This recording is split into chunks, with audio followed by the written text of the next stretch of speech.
Tired of dealing with annoying flies, fruit flies, and gnats in your home? The Zevo Flying Insect Trap is your ultimate solution.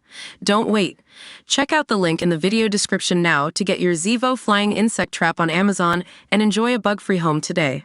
With her tumbling auburn hair, green eyes, alabaster skin, and seductive Irish brogue, Edna O'Brien was as glamorous as any of the women whose lives filled the pages of her best-selling novels. But there was one critical difference. A delicious aura of scandal and intrigue clung to the writer, who has died at the age of 93. Right up until old age she remained a spellbinding femme fatale about whom men, captivated by her beauty, were inclined to tell tall tales. For women, she was celebrated not just for the vividness of her prose but also for challenging conventions about their role, and particularly about sex. She gained instant fame and notoriety with her acclaimed coming-of-age story in 1960, The Country Girls, whose fearless honesty and casual ribaldry enchanted reviewers but scandalized Catholic Ireland, where it was banned by the censor for its sexually explicit content. The Archbishop of Ireland condemned it and government ministers decreed that it had no place on the bookshelves of any right-thinking family. Other critics went further.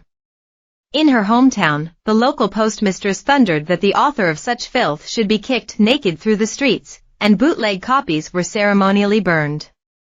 The parish priest rounded them up, plus their owners, and they burned these 3 copies in the garden or grounds of the church, she recalled. My mother reported to me that several women fainted. Only later did O'Brien discover that her deeply religious mother had hidden her own copy after blotting out any offending words with black ink. The book, which she famously wrote in just 3 weeks, transformed the life of O'Brien, who had left school to work behind the counter of a chemist. In London she became an overnight literary success, but in her native Ireland she was considered a national pariah. Yet the moral hysteria that greeted the book's appearance has ensured that both it and its writer became era-defining symbols of the struggle to liberalize Ireland's ultra-conservative and institutionally misogynistic post-war society. Her career spanned more than 60 years, with her final novel, Girl, published in 2019. And as celebrated as she was for the courage and elegance of her writing, she was as well known for her love life. In a memoir released in 2012, she told how she lost her virginity to a handsome newspaperman while training as a pharmacist in Dublin and moved in with her husband-to-be, who inconveniently was married to someone else, 6 weeks after meeting him. Her marriage did not survive her success and she was forced into a long and bitter custody battle for their 2 sons. She famously had affairs with the Hollywood star Robert Mitchum and the singer Brian Ferry, but she turned down a bemused Richard Burton. He could not understand why I did not want to go to the bedchamber, she said.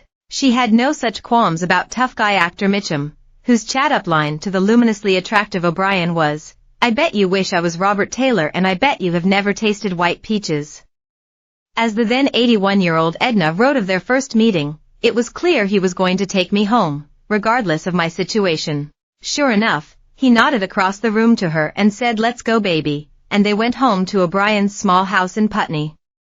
There, she recalled, we danced all way up the stairs into the tiny bedroom, with all the shyness of besotted strangers in syrupy songs. There was an affair with the former Labour MP, U.S. Ambassador and TV presenter John Freeman, whose other extramarital conquests included the 1960s cabinet minister Barbara Castle, like O'Brien a fiery redhead.